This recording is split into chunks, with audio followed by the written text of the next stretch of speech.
Então vamos à batalha definitiva dos fundos imobiliários. Tijolo ou papel? Qual rende mais? Qual é melhor? Essa é uma guerra que divide bastante o mercado. Está cansado dessa briga?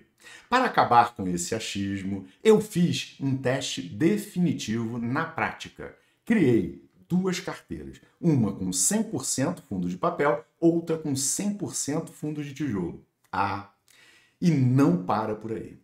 Para realmente testar tudo, eu adicionei uma terceira competidora. Já ouviu falar na polêmica e talvez genial estratégia do jumento? Pois é, eu testei também a estratégia do jumento. Coloquei os três lado a lado para ver qual trazia realmente o melhor resultado, como essas carteiras vão se comportar durante 10 anos de teste. Prepare-se. O que eu descobri na planilha não é nada óbvio e talvez te dê uma maneira bem diferente e uma clareza melhor para ver as coisas. Vamos a essa batalha? Vamos começar agora. Todas usando dados reais e a mesma metodologia. Vamos ver qual funcionou melhor? Essa é a ideia, né? Primeiro, eu preciso retornar à montagem da carteira. Eu vou colocar aqui de maneira sucinta e depois, como muitos pediram, eu vou mostrar a planilha com alguns detalhes. Primeiro, a ideia era evitar dois vieses. O viés da sobrevivência, não me utilizar de conhecimento atual para fazer a escolha. E evitar também o viés da retrospectiva. O que é isso? A tendência de vermos eventos passados com mais previsíveis do que realmente eram no momento. Ou seja, eu não quero me utilizar dos dados que eu tenho hoje para montar uma carteira em 2015. Isso não seria justo. Como é que eu faço isso então?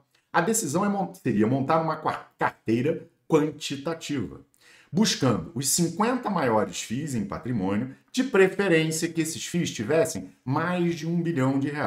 Na verdade, eu não consegui fazer isso para os primeiros anos. Posteriormente, eu fui conseguindo adequar melhor.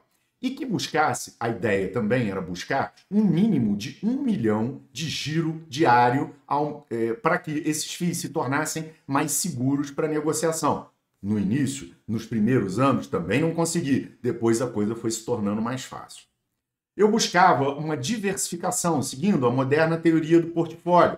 Eu precisava, então, a ideia, pelo menos inicial, 13 FIIs. No primeiro ano não consegui, no segundo não, dali em diante eu consegui FIIs com todos os parâmetros e consegui no mínimo 13. Com isso, eu ficaria com no máximo 8% de concentração em um fundo imobiliário. Qual é a ideia? Buscar o retorno médio desses ativos em alguns anos anteriores.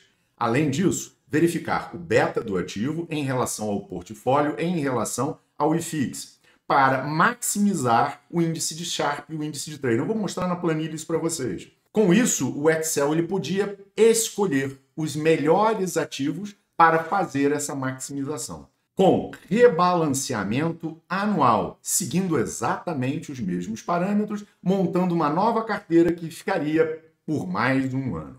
Nesse caso, a ideia agora é sempre reinvestir total dos dividendos no ano seguinte, quando fizesse o rebalanceamento. Um ponto importante, eu vou precisar tirar a minha câmera para mostrar com mais detalhes a planilha. Muitas pessoas perguntaram sobre isso e eu já vou explicando logo. Como surgiu essa planilha? Ao longo de um MBA em macroeconomia e gestão de portfólio que eu estava fazendo, já terminei esse MBA. Durante o MBA, o foco era montar portfólios. Essa planilha foi utilizada para montar um portfólio de fundos imobiliários. Daí surge. Posteriormente, quando eu acabei o MBA, me surgiu a ideia de colocar os dividendos ali e aí aprofundei o estudo e acabou surgindo o vídeo anterior que talvez muitos de vocês já tenham visto. Vamos parar de Léo Brunello, vamos aqui para a planilha propriamente dita. O que eu comecei fazendo? Eu comecei fazendo um teste. O teste, então, foi para montar uma carteira para 2025. O que eu precisava, então? Olha aí, um monte de dados. Buscar os dados dos fundos imobiliários e buscando esses dados, eu ia, então, primeiro, pensar aqui na carteira Sharp, para depois eu passar para a carteira Treino. Eu pegava esse monte de fundos imobiliários, posteriormente, para montar essa maximização seguindo o índice de Sharpe, o que eu precisava? Do retorno médio desses ativos, da variância do desvio padrão. Com isso pronto, eu montava uma matriz de covariância. Com isso pronto, eu monto uma matriz de correlações para, posteriormente, conseguir que o sistema buscasse esses ativos, separasse os melhores e depois dos melhores escolhesse esses que estão marcados em amarelo. Com isso eu ia fazendo um filtro, desse filtro um filtro melhor, e o sistema então, para maximizar aqui o índice de Sharpe, ele escolheu esses ativos em amarelo, primeiro um filtro, segundo filtro e depois a maximização. Legal. Para o índice de treino, o raciocínio foi parecido com esse. Primeiro, uma base de dados bem grande, para, posteriormente, tirar o retorno médio, o beta, e dali fazer um primeiro filtro, um segundo filtro, e aí, com o segundo filtro feito pelo Excel, a escolha dos ativos, que estão marcados em amarelo. Aí eu fui e comparei as duas carteiras. Aqui é muito importante, gente, não é para seguir. A primeira observação que eu fiz aqui, que está fácil da gente ver, é que se eu olhar todos os fundos, eu escolheria de uma forma diferente. Então, um analista é necessário. Aqui funciona como um excelente filtro e vai me tirar aqueles vieses que eu comentei no início. Ok. O que eu precisava, então? Incluir a análise dos dividendos. E buscando, então, o dividendo de cada um dos FIIs e fui completando com o que o sistema pedia. Vou abrir aqui embaixo. Vamos lá. Por exemplo, um dos FIIs que apareceu está aqui. E aí eu buscava todos o valor dele e os dividendos dele em todo o período de existência de cada um deles, dependendo do que era me pedido pela tabela. Ok. Com isso feito, eu conseguia fazer uma análise com os dividendos de cada um desses FIIs. Buscava, então, a carteira e elaborava a análise com os dividendos. Assim, eu fui montando para cada um dos anos. Se vocês olharem aqui na parte de baixo, olha lá, carteira de 2024, carteira de 2023, carteira de 2022, todas elas com essa mesma base, começava com todos os ativos, ia fazendo as correlações e dali em diante ia fazendo o resumo para sair o retorno médio e a comparação. Mesma coisa foi feita em todos os outros anos, tá? Como vocês podem ver ali, montando todas as carteiras desde 2015. Pronto, tabela feita. Então vamos agora voltar para o PowerPoint. Aqui eu consigo organizar melhor e trazer de uma forma mais organizada para vocês. Vamos começar analisando a carteira 100% tijolo, ou seja, fundos de tijolo. O que são? São donos de imóveis reais. O que tem lá dentro? Podem ter shoppings, galpões, lajes, prédios comerciais, industriais, não importa. Aqui entra um ponto que é importante. Como ganham dinheiro? Aluguéis e a valorização do imóvel, que acaba gerando a valorização das cotas, dependendo de como as pessoas veem isso. Quando se dão bem, qual é o superpoder? Esse é que é o ponto que precisa ser analisado. Cenário de crescimento econômico, juros em queda e otimismo na bolsa. O valor dos imóveis sobe e os aluguéis são reajustados. Quais são os pontos fracos? Qual é a sua criptonita? Crises econômicas, vacância, inadimplência e custos de manutenção. Qual o resultado acumulado da carteira? Esse é o ponto que é importante a gente lembrar e analisar agora com detalhes. Aqui já podemos ver dois gráficos. Na parte de cima mostrando para a gente a taxa Selic, taxa base de juros da nossa economia, e a inflação. Quando a inflação sobe, a Selic precisa subir para controlar a inflação. Quando ela começa a se controlar, a Selic já pode se estabilizar e posteriormente começar a cair com a queda da inflação.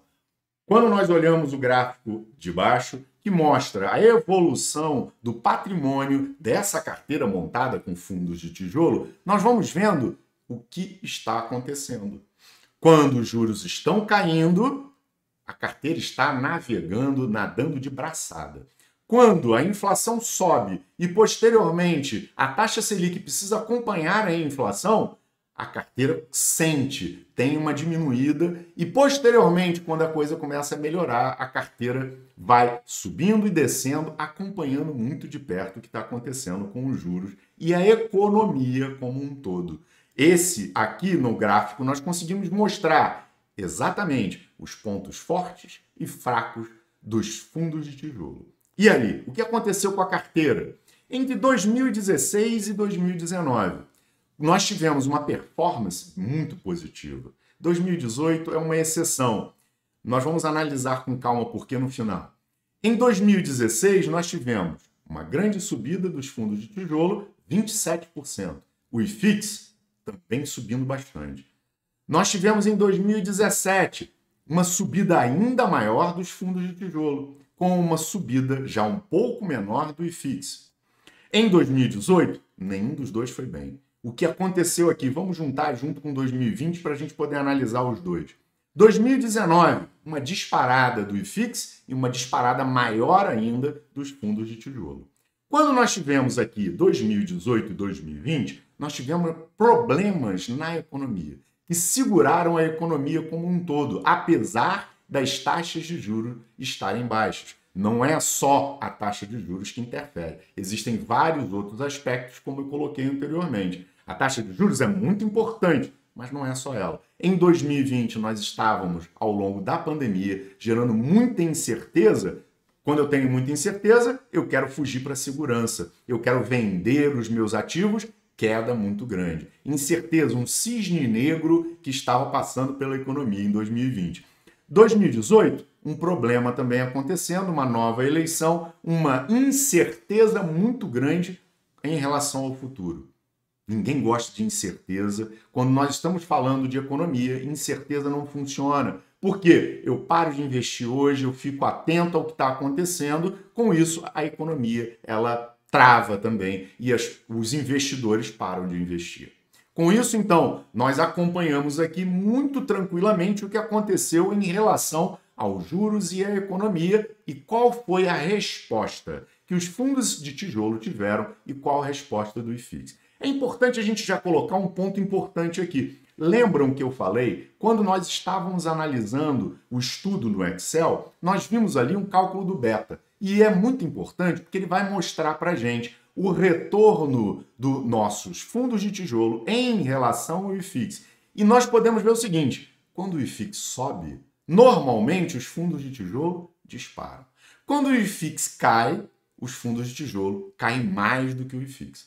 O beta dos fundos de tijolo, então, são maiores do que o beta do próprio IFIX. Sendo assim, é muito interessante quando eu estou com o IFIX em alta, provavelmente o resultado dos fundos de tijolo serão maiores. E quando eu estou com o IFIX caindo, provavelmente os fundos de tijolo terão um resultado inferior ainda, caindo mais. O que aconteceu na prática? Em 2020, nós tivemos, então, uma queda de 15% nos fundos de tijolo e do IFIX 10%, novamente mostrando exatamente o que eu estava falando.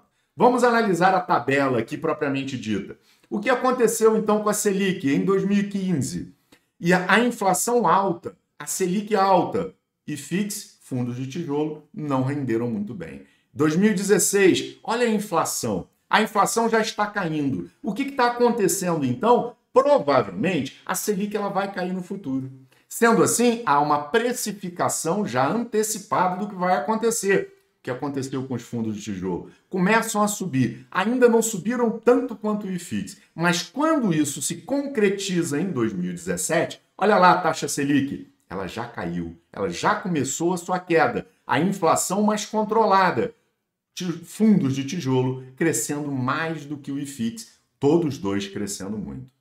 Legal. 2018... exatamente o momento de uma eleição, uma probabilidade da mudança das coisas, risco maior, tanto o IFIX quanto o fundo de tijolo, pelos aspectos que eu já expliquei, ficam restritos ali, não chegam a cair, mas sobem muito menos.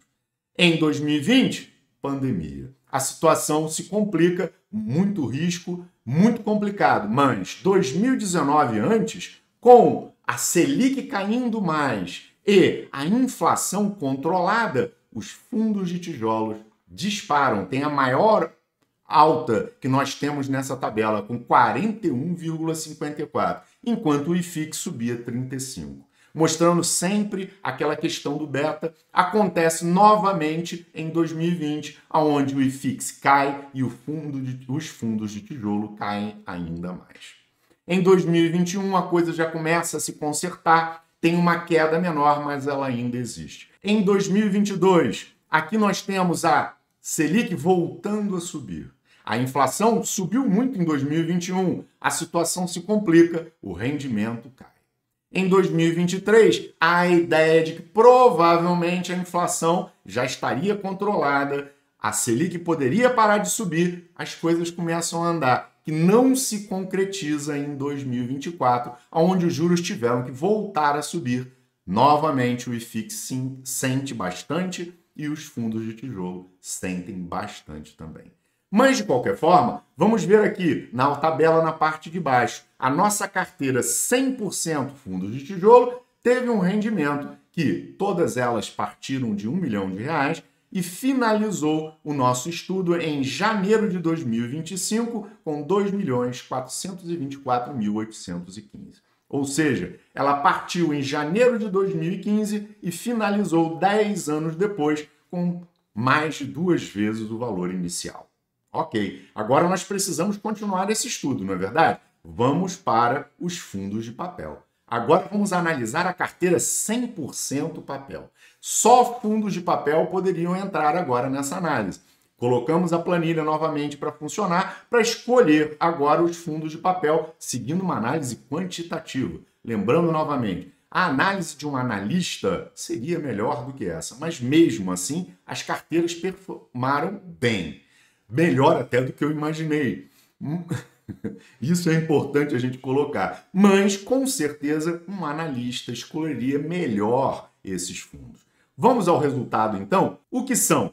Investem em dívidas imobiliárias, CRIs como exemplo, atreladas a índices. Que índices são esses?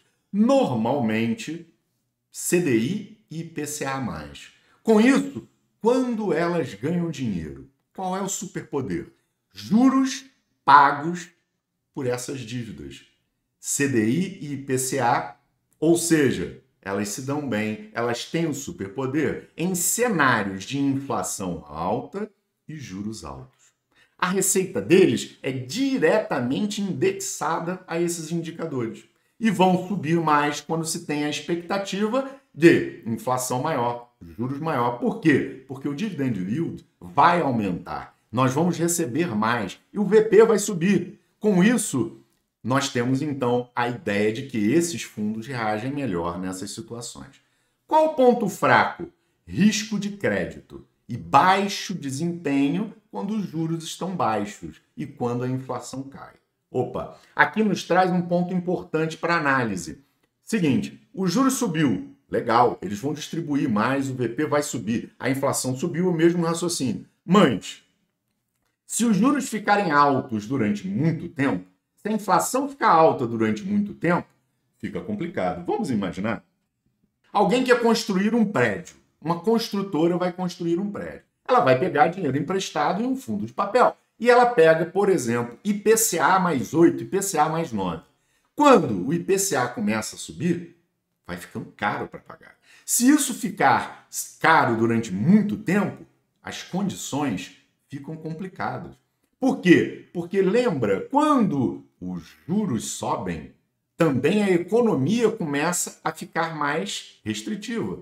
Como um todo, como é que as imobiliárias, como as construtoras vão conseguir vender esses imóveis? Complica. Juros altos por muito tempo, problema de risco de crédito. Ou seja, o superpoder do fundo de papel, se começar a ser utilizado durante muito tempo, pode virar uma criptonita. No início é excelente, depois pode gerar inadimplência. Problema que aconteceu em alguns dos anos, nós vamos analisar daqui a pouco. Vamos lá. E qual foi o resultado da carteira, então? Vamos, então, mostrando os gráficos? Aqui nós temos, no gráfico de cima, taxa Selic e inflação. E na parte de baixo, nós temos aqui o desempenho da nossa carteira apenas com fundos de papel.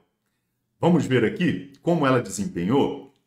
Verifiquem, é um pouco diferente do que acontece nos fundos de tijolo. 2015, 12% na Selic, inflação 10%. IFIX, 5,41%. Olha os fundos de papel, renderam mais do que o IFIX.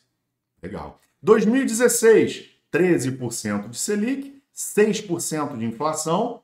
IFIX, 32%. Fundo de papel, renderam um pouquinho menos do que o IFIX, mas renderam muito bem. 2017, a Selic já está caindo. Com a Selic caindo e a inflação mais controlada, olha o que nós esperamos. O superpoder já não está mais funcionando. O que aconteceu com o IFIX em 2017? IFIX subindo 19% e fundos de papel subindo apenas 6%. Legal, funcionou. 2018. 2018 nós tivemos o quê? Selic, 6,23%. Inflação, 3,75%. IFIX, 5%. Lembra? Risco na economia. Possibilidade de uma eleição muito difícil de saber o que iria acontecer. Sendo assim, insegurança, para onde eu vou? Fundo de papel. Mas, em 2020, a insegurança foi muito grande. Nós tivemos um cisne negro. Não funcionou. Nós já estamos vendo aqui o seguinte, fundos de papel, eles são mais defensivos, mas não seguram um cisne negro monstruoso acontecendo, que foi a pandemia. Seguraram 2018, 2020, não. Em 2024, o que aconteceu aqui? O IFIX teve uma queda. Nós tivemos problemas já acontecendo nos fundos de papel. Vários casos de inadimplência, alguns fundos de papel mais arriscados caíram muito, mas na média ainda seguraram bem, apesar das incertezas. Conclusão, conseguimos então um retorno melhor dos fundos de papel em momentos de incerteza e realmente com a subida maior dos juros. Legal, bateu com os superpoderes, funcionou bem tranquilo. Em situações de cisne negro, não, aí não deu certo, não segurou. Mas nós já conseguimos ver aqui o beta dos fundos de papel, aqui nós podemos ver que ele é menor. Ele não dispara tanto quanto os fundos de tijolo, mas em momentos de incerteza caem menos. Legal, interessante essa análise. Vamos ver o resultado da carteira? A carteira, então, ela também partiu, a carteira 100% papel, com R$ 1 milhão. E chegou lá em 2025 com R$ 2.513.825,45. Vamos ver o que aconteceu? Entre 2015, 16, 18, com as sirenes tocando, funcionou bem. 2021 e 22, com as sirenes subindo e a inflação acima da meta, também se destacou. Em 2024, sirenes tocando novamente, funcionou bem. Exatamente o que a gente estava dizendo. Porém, quando os juros começaram a cair, a atratividade também cai. Legal. Vamos comparar as duas? Vamos ver aqui, ó. Em alguns momentos, uma sobe mais e a outra menos. Resultado final.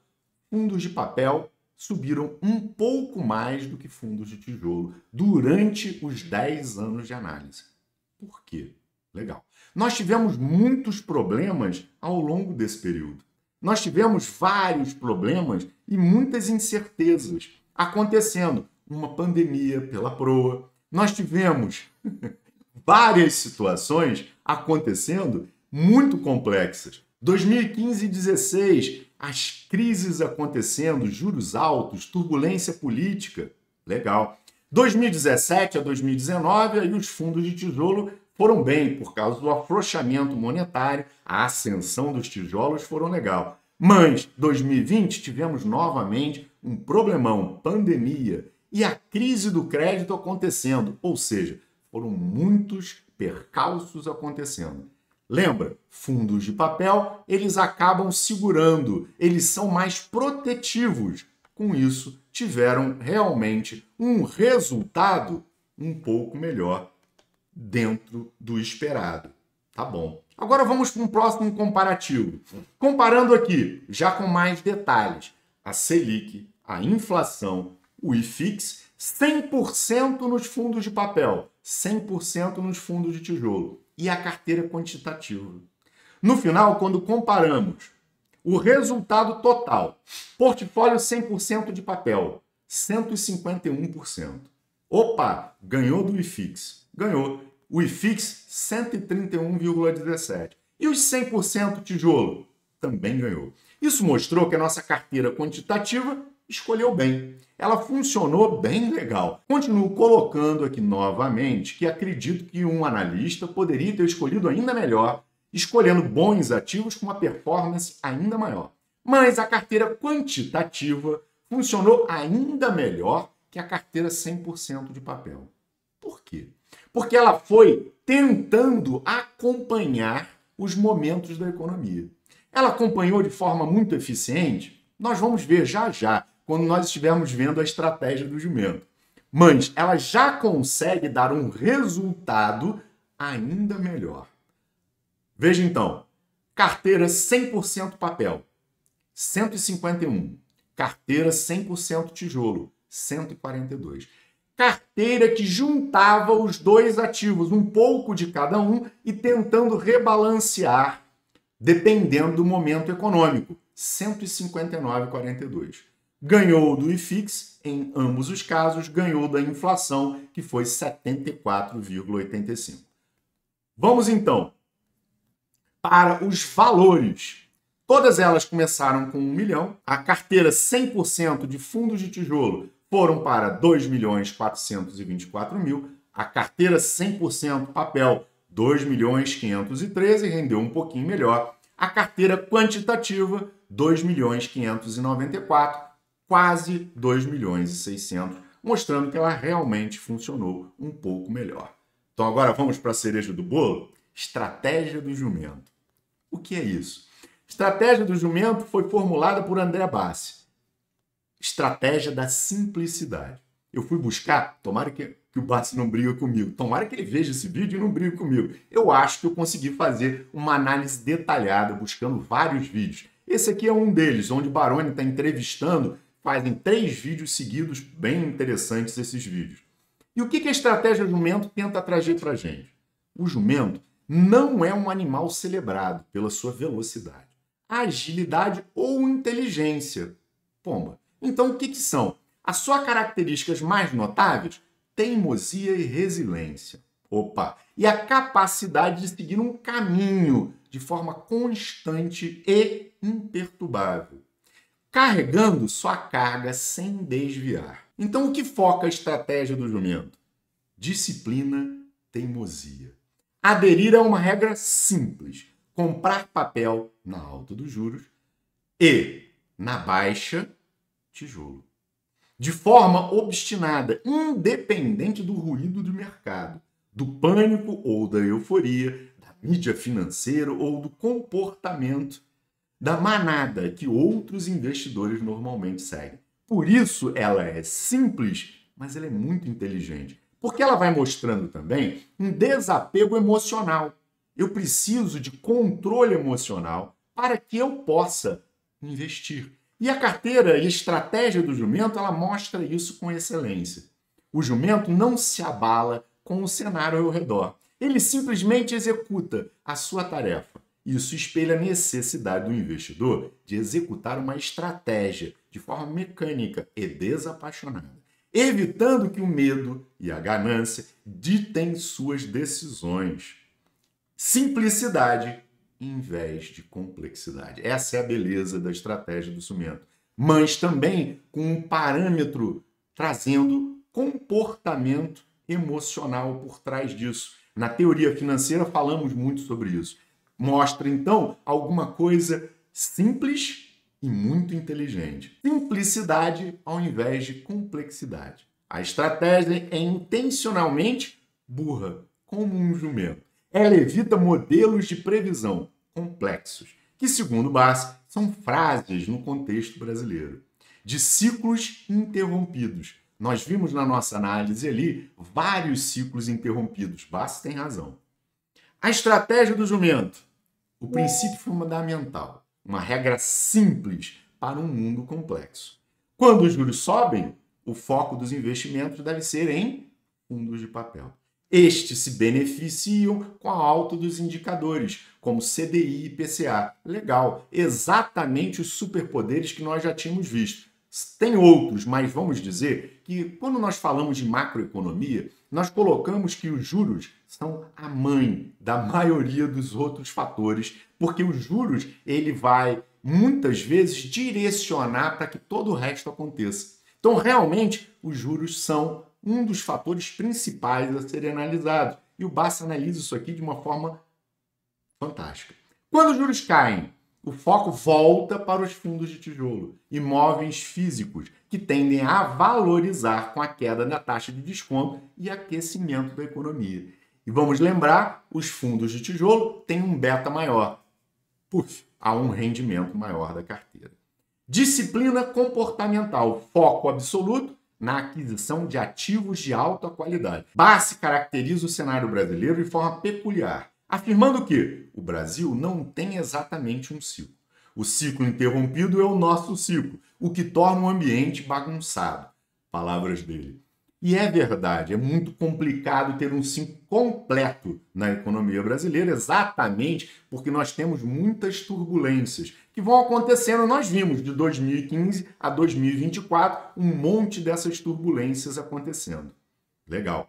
Mas a disciplina comportamental é importantíssima para todo e qualquer investidor. Estratégia do jumento. Esta é uma distinção crítica que pode ser facilmente negligenciada. A estratégia do jumento não diz compre qualquer fundo de papel quando os juros sobem. Ela orienta que, quando o momento for propício para fundos de papel, compre fundos de papel de alta qualidade. Mostrando aquilo que eu já estava colocando, é necessário uma análise detalhada. O mesmo se aplica aos fundos de tijolo. A estratégia, pois, nos dá o quê? Um guia de timing, da alocação entre as classes, mas a seleção dos ativos é muito importante e ela deve ser feita por cada um, com detalhes e com muita diligência. A estratégia do jumento, então, para investidores que não se sentem confortáveis em fazer previsões macroeconômicas ou que preferem uma abordagem mais passiva, Basta oferece uma simplificação engenhosa. Ele sugere, poxa, tem uma carteira meio papel, meio tijolo e, por aporte, compra o que ficou mais para trás. Pronto, você já está operando um ciclo. E foi isso que nós tentamos fazer acompanhando a estratégia. Qual era a ideia, então? Eu preciso ver o que está acontecendo na economia e com o que está acontecendo na economia, eu vou direcionar o que sobrou, as minhas compras, para determinada área. Legal. Então, nós já fizemos uma análise, vamos pegar aqui uma coisa abrangente. Acho que dá para ver, vocês estão conseguindo ver. 2015, taxa Selic subindo. Começa em 12,25, termina em 14,25. Tendência da Selic? Alta. IPCA? Alto. O que eu faço? Papel. 2016, taxa Selic se estabiliza e começa a cair. Início da queda. Inflação mais controlada. Para onde eu vou direcionar meus recursos? Fundos de tijolo. 2017, nós temos a mesma coisa. Selic ainda caindo. Forte queda da Selic. IPCA caindo. Para onde eu estou direcionando? Fundos de tijolo. 2018 foi onde deu problema. Por quê? Porque aqui a taxa Selic ainda em queda, mas nós tínhamos problemas acontecendo na economia, apesar do Selic ser o mais importante, apesar da taxa Selic ser realmente muito importante, outras coisas interferiram. Em 2018 não foi legal para os fundos de tijolo. Deu ruim nesse ano aqui, em específico. Em 2019, juros em queda, ciclo de queda continua, fundos de tijolo. 2020, vamos lá, aqui também não funcionou, tínhamos um cisne negro. A ideia era direcionar para fundos de tijolo, mas não deu certo. 2021, alta da taxa Selic, o que nós temos? Vamos direcionar para fundo de papel. 2022, a mesma coisa, Selic ainda subindo, fundos de papel na veia. 2023, início da queda, direcionamos para fundos de tijolo. 2024 foi um ano completamente bagunçado, até difícil para mim escolher para onde eu ia direcionar, porque começou caindo para depois no meio do ano voltar a subir. Então tá bom, botei fundos de papel ali. Por quê? Fundo de papel mais segurança, vamos botar no fundo de papel. Como é que deu o resultado? Olha o gráfico. Aqui nós temos as 4 carteiras. 100% papel, 100% de tijolo, carteira quantitativa e carteira jumento. A carteira jumento desempenhou melhor.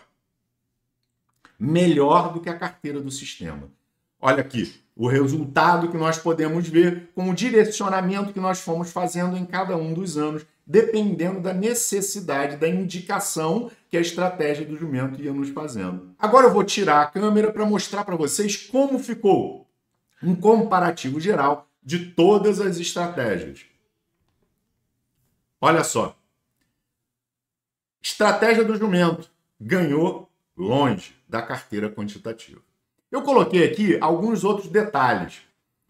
Importante, comparação. Qual foi que rendeu menos? A 100% tijolo. Depois, bem próximo ali, veio a 100% papel.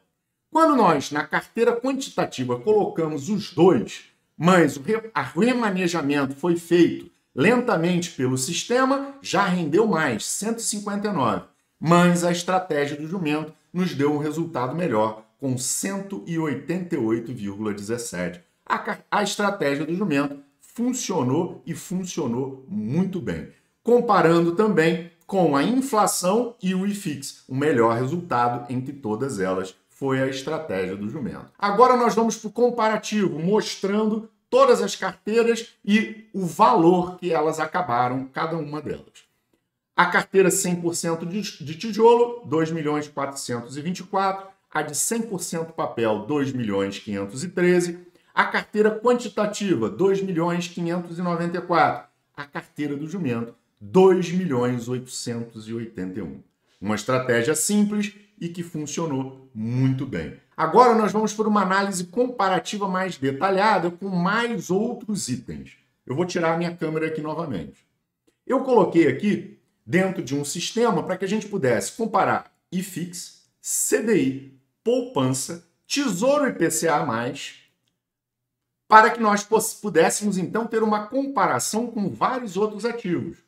Quanto que deu o Tesouro IPCA+? Se eu tivesse comprado lá em janeiro de 2015, 188. CDI, 141. IFIX, 131. Poupança, 80. IPCA, 74. Mostra aqui que a poupança conseguiu pelo menos pagar o IPCA, o IFIX já rendeu bem mais, o CDI ficou ali próximo do IFIX e o Tesouro IPCA+, se eu tivesse aplicado todo o dinheiro, teria rendido 188. Lembrando o seguinte, ao longo desse período nós tivemos muitas oscilações, Tesouro IPCA mais longo é tarja preta, porque tem uma oscilação gigantesca. Aqui nós colocamos então agora um comparativo também com o Tesouro IPCA, todas as carteiras juntas. Vamos lá, a carteira do jumento, ela consegue ficar igual ao Tesouro IPCA. Quando nós colocamos esse Tesouro IPCA líquido, ele rende bem menos do que a carteira do jumento. Qual a conclusão que chegamos? É que quem investiu em todo o dinheiro em 100% Tesouro IPCA lá em 2015, teve um rendimento líquido menor do que a carteira do jumento. Se fosse Tesouro... Algumas pessoas perguntaram, e o Tesouro IPCA mais 7? Não tinha ele disponível em 2015, mas eu fiz o comparativo aqui. Ele teria dado um líquido de 207,4. Eu assisti um vídeo há um pouco tempo atrás, onde o professor Arthur falava exatamente sobre isso. Tesouro IPCA mais 7 é difícil bater. E realmente a planilha acaba mostrando isso para gente com o Tesouro IPCA mais 7, mesmo descontando um imposto de renda, rendendo um pouco mais que a carteira do jumento. Vamos então à conclusão? E aí, o que eu devo fazer? Qual seria a melhor estratégia? Conclusão, alocação dinâmica e cíclica é a melhor resposta, foi a melhor carteira que deu o melhor retorno à estratégia do jumento. Em cenário de juros altos e crescentes, o que nós fazemos? Papel. Em cenário de queda de juros e recuperação, o que nós fazemos? Tijolo. Investidores em fase de acumulação podem fazer esses ajustes de forma gradual por meio de novos aportes. Ou seja, nós conseguimos aqui concluir com tranquilidade. Não deveria existir uma batalha entre fundos de tijolo e fundo de papel. Na verdade, eles se complementam. Uma carteira 60 tijolo, 40 papel faria um trabalho excepcional. Por quê? Quando os fundos de tijolo estiverem caindo, os de papel estão subindo. Quando os de papel estiverem caindo, os de tijolo estão subindo. E se você quiser rebalancear com o rendimento que vai entrando, como 95% dos recursos, dos dividendos são distribuídos, você consegue realocar de forma eficiente, fazendo com que a sua carteira como um todo renda muito melhor, seguindo uma coisa semelhante à estratégia do jumento. No final das contas, a conclusão é: todos os dois têm o seu papel muito importante e o ideal é que trabalhem juntos em uma carteira que precisa, ou o ideal é que ela seja composta pelos dois tipos de fundo. Tanto os fundos de tijolo quanto os fundos de papel têm o seu papel da formação de uma boa carteira. Uma boa carteira 60-40 já funcionaria muito bem. Já escutei o Baroni falando sobre isso várias vezes. E ele tem razão. Vai funcionar muito bem. E se eu puder seguir a estratégia do jumento, melhor ainda. Agora, um ponto muito importante. Se você gostou desse vídeo, não deixe de dar o seu like, não deixe de se inscrever, porque isso é muito importante para o canal continuar crescendo. Outro ponto importante. Gente, nós começamos com uma carteira de R$1 milhão. Você não tem 1 milhão ainda? O que você precisa? Você precisa de planejamento financeiro. E nós temos um curso detalhado de como conseguir se organizar para que aos poucos você consiga chegar no investimento necessário para conseguir colocar uma dessas estratégias aí, a que você tiver gostado mais, para trabalhar dinheiro como ferramenta trabalhando para você.